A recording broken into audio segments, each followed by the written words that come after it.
బలూచిస్తాన్లోని క్వెట్టా నగరం పేలులతో దద్దరిల్లింది.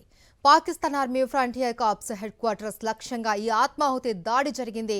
కార్యాలయం లోపలికి వెళ్తున్న సైనిక వాహనాన్ని శక్తివంతమైన ఐఈడీతో పేల్చేశారు. ఈ ఘటనలో 10 మంది చనిపోగా మరో 33 మంది గాయపడ్డారు. అత్యంత కట్టుదిట్టమైన భద్రత ఉండే ప్రాంతంలో ఈ భారీ పేలుడు చోటు చేసుకుంది. పేలుడు తీవ్రతకు ఆర్మీ వాహనం నుజ్జునుజ్జైపోయింది. ఆత్మాహుతి దాడి తర్వాత ఘటనా స్థలంలో పెద్ద ఎత్తున ఎదురు కాల్పులు కూడా జరిగాయి. పాక్ భద్రతా బలగాలు ఆ ప్రాంతాన్ని చుట్టుముట్టి గాలింపు చేపడుతున్నాయి.